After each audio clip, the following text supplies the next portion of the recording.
सो hey guys, जो आज मैं लेकर आया हूँ तोमोदाची गेम का एपिसोड 2। एंड अगर तुमने अभी तक इसका एपिसोड 1 नहीं देखा तो फिर पहले जाकर उसे देख लो, नहीं तो तुम्हें इसमें कुछ भी समझ में नहीं आएगा। और इसके पिछले एपिसोड में हमने देखा था कि यूची को पता चल चुका था कि उनके ग्रुप में कोई ना कोई तो धोखेबाज है और वो कोकोरोगी के ऊपर सारा का सारा डेप थोपना चाहता है।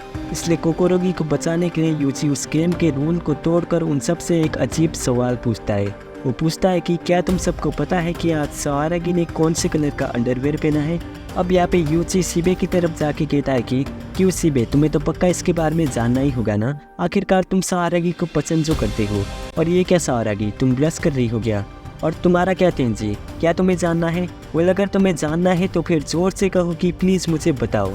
पर लेकिन मुझे पता है कि तुम ऐसा नहीं कहोगे, क्योंकि तुम लोगों ने इतनी मेहनत करके अपनी डेप्थ को आधा किया था, वो फिर से वही हो जाएगा, है ना। मुझे पता है कि तुम लोग सारा का सारा डेप्थ कोकोरोगी के ऊपर थोपने वाले थे, पर अभी मैं बोल चुका हूँ, इसलिए अभी फ़िलहाल मेरा डेप्थ डबल हो चुका है। इसलिए इसमें कोई शक नहीं है कि अभी सबसे ज़्यादा डेप्थ मेरे पास है।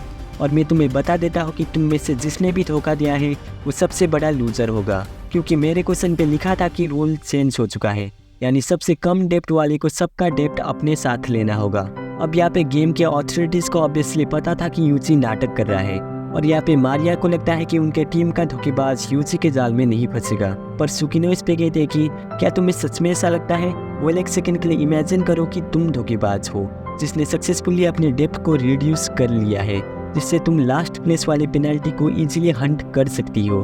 पर जब तुम हंट करने की कोशिश करोगी, तब अगर तुम्हें पता चला कि एक्चुअल में तो तुम ही हंट हो रही हो, तो तुम्हें यूची के जाल में नहीं फंसना होगा, तुम्हें बस चुपचाप वेट करना होगा।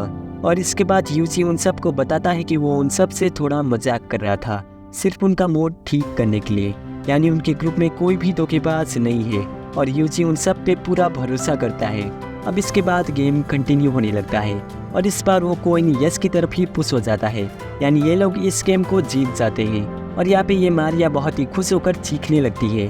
और फिर सुकिनो कहते हैं कि इतनी चालाकी और ऐसे हिम्मत के साथ उसने इस गेम को फिनिश किया है, लगता है ये कोई मामूली हाई स्कूलर नहीं है। उसने गेम को कंप्लीट करने के लिए उन सब के दिमाग में ये बात बसा दी कि उनमें से ही एक कोई धोखेबाज है। अब यहाँ पे गेम खत्म होने के बाद यूची चाहता था कि वो किसी भी हालत में उनके ग्रुप के धोखेबाज का पता करे, इसलिए वो उन सब से उनके डेप्थ के बारे में पूछता है। तब इस पे तेंजी कहता है कि वो पिछले गेम को जीतकर हमारा डेप्थ 4 लाख से घटा था, इसलिए अब हम सब का डेप्थ 3.6 मिलियन होना चाहिए। और सवारागी, सीबे और कोकोरोगी भी यही कहते हैं। फिर इसके बाद तेंजी कहता है कि क्या हमें अपने टैक्स को दिखाना चाहिए? अब यूची इस पे कहता है कि नहीं, तुम्हें ऐसा नहीं करना चाहिए, नहीं तो तुम्हारा डेप्थ डबल हो जाएगा। फिर इस पे सीबे और सवारागी कहते हैं कि पर तुम्हारा डेप्थ तो ऑलरेडी डबल है ना। तब इस पे यूची कहता है कि नहीं, ऐसा नहीं है, असल में मेरा डेप्थ भी 3.6 मिलियन ही है। आज जब मैंने बात की थी तब मेरा डेप्थ डबल तो हो गया था, पर उससे पहले ही मैंने उस क्वेश्चन के कंडीशन का यूज करके उसे हाफ भी कर लिया था। और मुझे लगता है कि ये हमारा पहला गेम था, इसलिए थोड़े नर्वस होने की वजह से हम सब के आंसर नहीं मिले होंगे। सो इसलिए चलो सेकेंड गेम में सब कुछ स्टार्ट ओवर करके एक दूसरे को ट्रस्ट करते हैं। अब यहाँ पे मनाबू आकर कहता है कि तुम कुछ ज़्यादा ही बोलते हो, और अब अगर तुम्हारा बोलना हो गया हो तो फिर जल्दी से अगले गेम की तरफ चलते हैं। अब इस पे यूची कहता है कि 1 मिनट रुको, मुझे अपना शूलेस बांधना है। अब इस पे मनाबू कहता है कि तो फिर हम लोग तुम्हारे बिना ही जा रहे हैं और लेस बांधकर आ जाना। फिर यूची अपना शूलेस बांधने लगता है, पर उसने शूलेस बांधने का तो सिर्फ बहाना बनाया था, असल में उसे अपने दोस्तों के ऊपर भरोसा नहीं था कि उन सब का डेप्थ सेम है, और इसलिए ये बात पता करने के लिए वो उन सब के क्वेश्चन को चेक करने लगता है। पर वो देखता है कि उन क्वेश्चन का टेक्स्ट गायब होने लगता है। वो यहाँ पे ये इसलिए हो रहा था क्योंकि इस गेम के अथॉरिटीज़ ने एक स्पेशल इंक से कुछ टेक्स्ट को लिखा था, जिससे कुछ टाइम के बाद वो सभी टेक्स्ट गायब हो जाए। अब इससे यूची बहुत ही गुस्सा हो जाता है और तभी वहाँ पे सवारागी आके उसे बुलाती है। यहाँ पे वो उससे पूछती है कि तुम्हें कुछ हुआ है क्या, क्योंकि तुम थोड़े उदास दिख रहे हो। अब इस पे यूची कहता है कि वो कुछ नहीं, पर तुम्हें मुझसे क्या काम है? अब इस पे सवारागी कहते हैं कि वो मुझे बस अकेले में तुमसे थोड़ी बात करनी थी। तुम्हें अभी के हालत के बारे में क्या लगता है? क्या तुम्हें सच में लगता है कि हम में से कोई एक धोखेबाज है? वो मुझे तो ऐसा ही लगता है, तुम्हें भी ऐसा ही लगता है ना? और अगर ऐसा है तो फिर प्लीज़ मुझे बताओ कि अभी तुम्हें सबसे ज़्यादा शक किसके ऊपर है? अब यहाँ पे यूची कह देता है कि अभी उसको सबसे ज़्यादा शक सवारागी के ऊपर ही है, क्योंकि उसके हिसाब से सवारागी एक ऐसी लड़की है जो कभी भी ऐसे इंसान को माफ़ नहीं करती जिसने स्कूल के ट्रिप के फंड को चोरी करके उन्हें ये गेम में फंसाया। और खासकर अगर वो उनका ही एक फ्रेंड हो तो। पर सारागी ने ये गेम स्टार्ट होने से पहले कहा था कि उनको ये 20 मिलियन येन किसका है इसके बारे में डिस्कस नहीं करना चाहिए, और इसलिए अभी सारागी यूची के सबसे ज़्यादा शक के दायरे में आती है। अब यूची के इस बात को सुनने के बाद सारागी उससे माफ़ी मांगती है, क्योंकि उसे लग रहा था कि यूची ने उन पैसों को चोरी किया है। अब यहाँ पे यूची कहता है कि क्या तुमने मुझ पे दया दिखाया, क्योंकि मेरे पेरेंट्स भी चल बसे हैं और मैं बहुत ही गरीब हूँ, और इसलिए तुमने मुझसे इसके बारे में कुछ सवाल भी नहीं पूछा।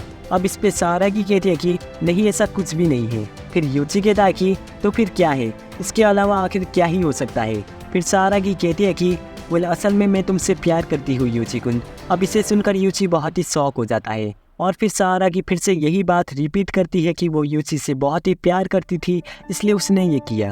अब यहाँ पे यूची सारागी के सर को सहला कर कहता है कि ठीक है, मैं समझ गया। सो क्या तुम अभी भी मुझ पे ही शक करती हो? फिर सारागी कहती है कि नहीं, तुमने चोरी नहीं की है, और हाँ, मुझे तुमसे एक और चीज़ के लिए माफ़ी मांगना है। असल में अभी मेरा डेब्ट 3.6 मिलियन येन नहीं है, बल्कि 7.6 मिलियन येन है। तुम्हें याद ही है ना कि मैं उस टाइम पे ऑलमोस्ट चिल्लाने ही वाली थी। शायद उस टाइम मैंने थोड़ा आवाज़ प्रोड्यूस कर लिया था और मैं बहुत ही हैरान हो गई थी, इसलिए मैंने उसके बारे में झूठ बोला। और मुझे लगता है कि 5th क्वेश्चन के टाइम तुम यूतोरी को बचाना चाहते थे, पर असल में तुमने मुझे बचाया है यूची, और इसलिए अब मैं तुम्हें बिल्कुल भी धोखा नहीं दूंगी यूची, और मैं हर एक पल पे तुम्हारा यकीन मानूंगी। तो चलो इस तोमोदाची गेम को हम मिलकर कंप्लीट करें। अब ये सब सुनकर यूची भी कहता है कि ठीक है, चलो कोऑपरेट करते हैं। अब यहाँ पे सुकीनो यूची को देख कर कहती है कि कातागिरी यूची, ये लड़का पैसों के मामलों में बहुत ही शार्प हो जाता है, पर इस तोमोदाची गेम को जीतने के लिए सिर्फ यही चीज़ काम नहीं आएगी, क्योंकि वहाँ पे कोई ना कोई तो है जो उनकी दोस्ती तोड़ना चाहता है। अब यहाँ पे हम देखते हैं कि तेंची छुप छुप कर यूची और सारागी की बातों को सुन रहा होता है। फिर अगले सीन में हमें पता चलता है कि अब उनका नेक्स्ट गेम छत पे होगा, और तभी वहाँ पे मनाबू एक टीचर बन के उनके सामने आता है। यहाँ पे वो इस गेम के बारे में बताने लगता है। वो कहता है कि तुम लोग एक दूसरे से बहुत ही सीक्रेट्स छुपा रहे हो, है ना, पर इस गेम में तुम्हें उन सभी सीक्रेट्स को खोलना होगा, और याद रखना कि तुम्हें ऊपर से गॉड देख रहे हैं।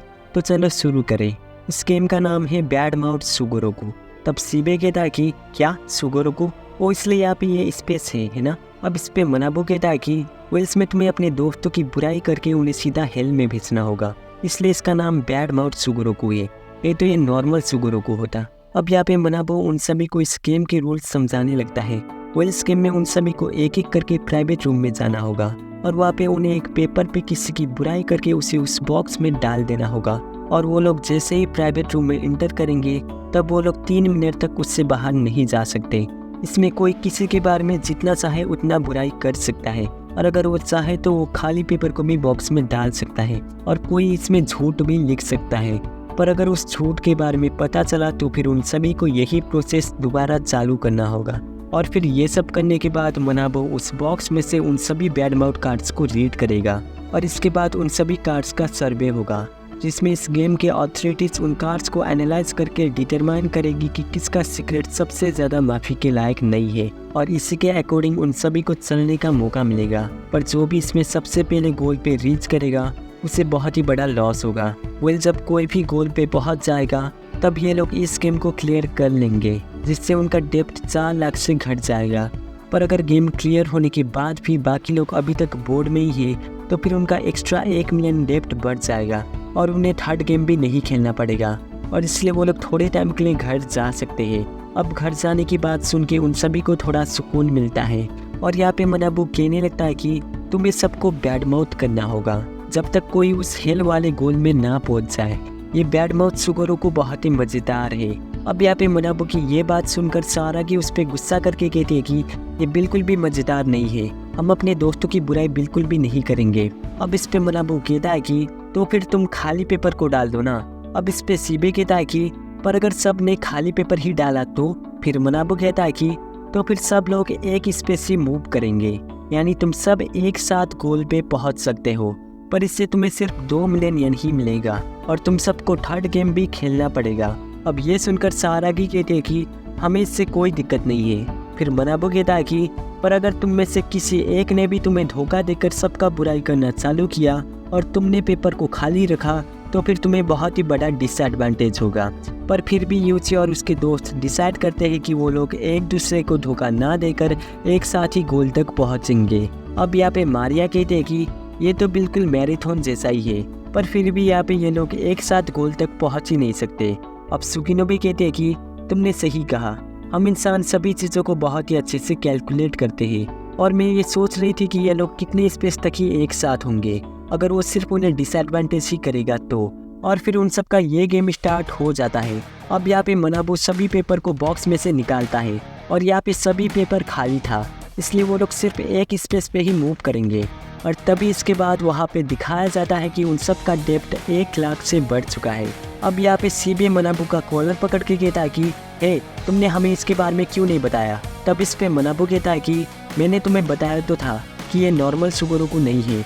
और फिर इसके बाद इस बार भी सभी पेपर खाली था, इसलिए वो लोग फिर से एक स्पेस मूव करते हैं और इस बार उनका डेप्थ 5 लाख से बढ़ जाता है और इससे वो सभी बहुत ही घबरा रहे होते हैं। अब यहाँ पे मनाबो उन्हें मैनिपुलेट करते हुए कहता है कि ये क्या, सिर्फ 2 मूव्स में ही तुम लोगों ने 6 लाख येन अपने डेप्थ में चढ़वा लिया। और मैं तुम्हें एक एडवाइस दे देता हूँ कि इस गेम में एक साथ गोल तक पहुँचना एक बेवकूफ़ी है, क्योंकि इस गेम के दौरान तुम्हारे ऊपर जितना भी एक्स्ट्रा डेप्थ चढ़ेगा वो सभी डेप्थ उस बंदे को लगेंगे जो गोल को सबसे पहले रीच करेगा, और इसीलिए तुम ऐसे अपने ऊपर से एक्स्ट्रा डेप्थ छुड़वा सकते हो। अब यहाँ पे सारागी गुस्से में कहते हैं कि इसे हमें मैनिपुलेट करने मत दो। अब सीबी उसे कहता है कि हमें पता है सारागी। अब फिर इसके बाद हम देखते हैं कि इस बार एक पेपर खाली नहीं था। यहाँ पे इस पेपर पे लिखा था कि सारागी शिहो काटागिरी यूची को पसंद करती है, और इसे सुनकर सभी को बहुत ही जोर का झटका लगता है, खासकर सारागी को। अब इससे भी बड़ा शौक इन्हें तब लगता है जब मनाबू उस पेपर का एक और बैड माउथ पढ़ता है जिसमें लिखा था कि मिकासा तेंजी सारागी शिहो का एक्स बॉयफ्रेंड है। अब इसे सुनकर सीबी और सारागी के तो होश ही उड़ जाते हैं, और यहाँ पे सुकिनो ये सब देखकर कहते हैं कि एक मर्द और एक औरत के फ्रेंडशिप को रोमांस से ही अच्छे से तोड़ा जा सकता है। और फिर तभी इस बैड माउथ का सर्वे चालू हो जाता है, जिसके हिसाब से सारागी शिहो का सीक्रेट सबसे ज़्यादा माफ़ी के लायक नहीं था, इसलिए अब उसे 5 स्टेप चलना होगा। और इसके बाद सारागी का फिर से 5 लाख येन उसके डेप्थ में बढ़ जाता है, पर यहाँ पे बाकी चारों की डेप्थ में कुछ भी नहीं होता, इसलिए यूची थोड़ा रिलैक्स होता है। और तभी सीबे कहता है कि ये सब होने के बाद भी तुम इतने बिंदास कैसे हो सकते हो यूची, या फिर तुम्हें पहले से ही पता था कि सारागी तुम्हें पसंद करती है, इतने टाइम से तुम दोनों मिलके मेरा मजाक उड़ा रहे हो क्या। और तभी वहाँ पे तेंजी आकर कहता है कि शांत हो जाओ सीबे, एक मर्द को जेलस नहीं होना चाहिए। अब सीबे इस पे कहता है कि तुम चुप रहो, तुम्हारा इससे कोई लेना देना नहीं है। अब इस पे तेंजी कहता है कि मैं भी इसमें शामिल हूँ, आखिर मैं शिहो-सान का एक्स हूँ, इसलिए मुझे उसके बारे में बहुत कुछ पता है। अब यहाँ पे सारागी उसे रोकते हुए कहते हैं कि रुक जाओ तेंजी-कुन, तुम ऐसे कह रहे हो जिससे सबको गलतफहमी हो सकती है। अब सीबे कहता है कि इसका क्या मतलब। फिर सारागी कहने लगती है कि मैंने इसके बारे में किसी को भी नहीं बताया है कि असल में मैं और तेंजी-कुन बचपन के दोस्त थे। मेरे पापा एक पुलिस ऑफिसर थे और तेंजी-कुन के डैड एक पब्लिक प्रोसिक्यूटर थे। वो दोनों कॉलेज में सेम क्लास में पढ़ते थे, इसलिए हम दोनों की फैमिली बहुत ही क्लोज थी। उन लोगों ने खुद से ये फैसला कर लिया था कि हम दोनों को इंगेज कर लेना चाहिए, इसलिए मैं और तेंजी-कुन ने डेट करने का नाटक किया। हमने ये नाटक 2 साल पहले ही ख़त्म कर दिया था जब तेंजी-कुन के डैड चल बचे थे, और इसके बाद तेंजी-कुन ने स्कूल चेंज कर दिया था, और ये बस एक कोइंसिडेंट ही था कि तेंजी-कुन और मैं यही सेम स्कूल में ही पढ़ने लगे। अब सारागी के इन सभी बातों को सुनकर सीबे हंसते हुए कहता है कि और तुम इसे डेट करना कहते हो, ये तो साफ साफ एक झूठ है, क्यों है ना मनाबू-कुन। अब इस पे मनाबू कहता है कि वेल, मुझे तो नहीं पता, पर अगर उस टाइम पे उन दोनों में से कोई भी एक दूसरे को लाइक नहीं करता था तो फिर ये साफ साफ झूठ है। अब इस पे सारागी कहते हैं कि हाँ, हम दोनों एक दूसरे को लाइक नहीं करते थे, पर तभी तेंजी कहता है कि वो तब भी सारागी को वाकई में लाइक करता था और वो अभी भी उसके प्यार में है। अब ये सुनकर सीबे और सारागी दोनों बहुत ही शौक हो जाते हैं। फिर तेंजी उनसे ये भी कहता है कि इसी की वजह से उसे सीबे पसंद नहीं है, क्योंकि वो बेवकूफ़ों की तरह सारागी के पीछे पड़ा हुआ है। अब इस पे सीबे कहता है कि अच्छा, अगर ऐसा है तो तुम्हें मुझे बता देना चाहिए था कि तुम उसे पसंद करते हो और मैं उससे दूर रहूँ। अब यहाँ पे तेंजी कहता है कि मैं ऐसा नहीं कर सकता था, क्योंकि मुझे पता था कि सारागी यूची को पसंद करती है। अब इस पे सीबे कहता है कि पर फिर भी तुमने फालतू में ही उसे उस बैड माउथ कार्ड पे क्यों लिखा। अब तेंजी कहता है कि उसने कुछ नहीं लिखा है, और वो उल्टा सीबे पे ही आरोप लगा कर कहता है कि तुमने ही वो सब लिखा होगा सीबे, और तुम इतने बेवकूफ़ हो कि तुम सीधा मुझ पे शक कर रहे हो। ज़रा ध्यान से सोचो सीबे, तुम बिल्कुल एक इडियट होते जा रहे हो। अब इस पे सीबे गुस्से में कहता है कि तो फिर तुम्हारे जैसे स्मार्ट एस को ऐसा क्यों लगता है कि मैंने ये सब किया है। फिर इस पे तेंजी कहता है कि तुमने पक्का मेरे सारागी और यूजी के स्पेशल कनेक्शन के बारे में अफवाहें सुनी होगी, इसलिए तुम ये बात सच है या नहीं ये पता करने लगे होगे। तुम हम लोगों के इस स्पेशल कनेक्शन से जेलस होने लगे होगे, क्योंकि सिर्फ तुम ही सारागी से फ्रेंड जोन हो। और ये सुनने के बाद सीबे उसे जोर से मुक्का मारने वाला था, पर तभी यूजी आकर उन दोनों को रोक लेता है और वो उनसे कहता है कि तुम दोनों सारागी को पसंद करते हो, है ना, इसलिए ये सब करना बंद करो जिससे उसको दुख पहुँचे। और यहाँ पे कोकोरोगी सारागी के पास जाके उसे पूछती है कि सुशियो-चान, तुम यूची को पसंद करती हो, है ना।